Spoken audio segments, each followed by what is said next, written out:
10 seconds, 5 seconds. Start. Ladies and gentlemen, I have great pleasure in addressing the conference of lawyers who have assembled here from different parts of the country for the purpose of discussing matters of common interest.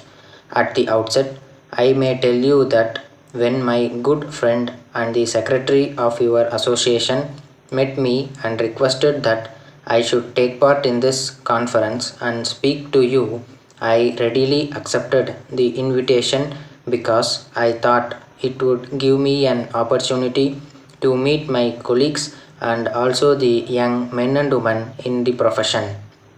The chairman of the reception committee, in his welcome address, spoke about my knowledge, experience, and the services rendered by me to the profession as well as to the people in various capacities.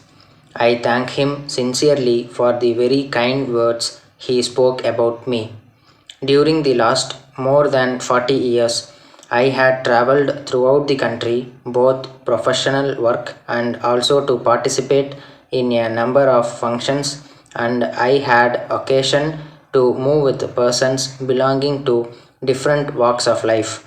I know the conditions of our people before independence and also the steady progress that has been made afterwards on account of the performance of the successive governments both at the center and in the states.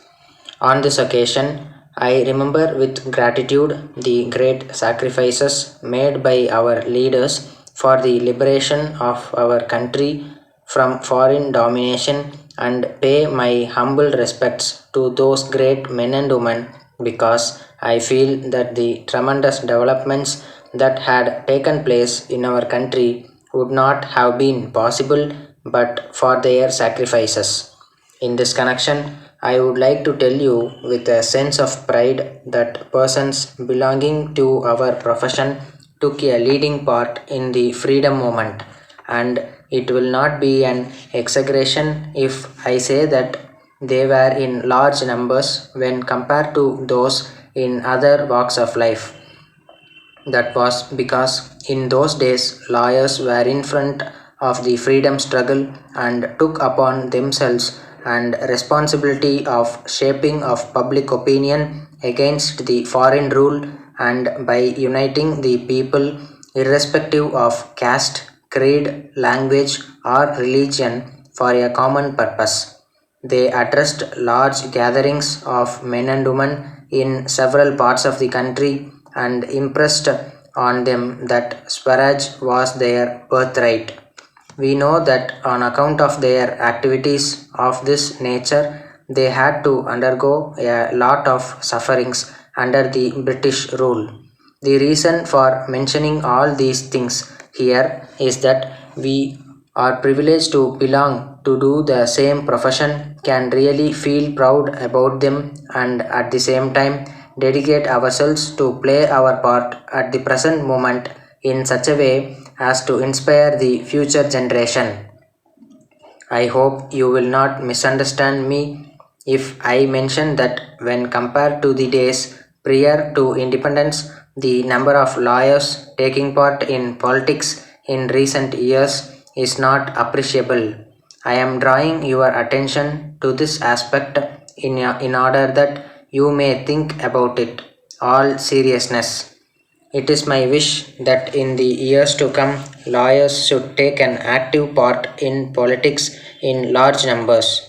The reason is this: if you take some more interest in politics and public activities, you will be in a better position to understand and appreciate the difficulties and problems of the people, and you can help to solve them either through the courts of law or by taking up the matter with the appropriate authorities. In turn, people will have great respect and regard for you, and I have no doubt that in course of time many of you will have ample opportunities to rise to positions of power and responsibility. It is also my desire that more and more lawyers should stand for elections in local bodies, state legislatures, and the parliament, and I am sure that with their knowledge in law and public matters, they can serve the people better. My advice is that a lawyer should serve the people in such a manner that he should be regarded by them as their friend, philosopher, and guide. You belong to a noble profession because you will have to fight for justice whenever and wherever injustice is done to any member of the public. In a democratic setup like ours, you have an important part to play, and I would appeal to you to realize the scarce task handed over to you from generation to generation and always fight for justice without taking into consideration the social or economic status of the persons who approach you for professional help. No doubt is it your primary duty to argue the case of your client with a view to win the case, but at the same time, you should always keep in mind the spirit of law and natural justice. Lawyers had contributed their best at the time of framing of the constitution of the country. They had their role to play in the enactment of various acts in the state legislatures and in the parliament. Again, they appear in the courts of law on behalf of their clients and fight for justice whenever any legislation is interpreted by the executive against the legitimate rights of the people. I would advise the young lawyers to update their knowledge to safeguard the interests of clients. Stop.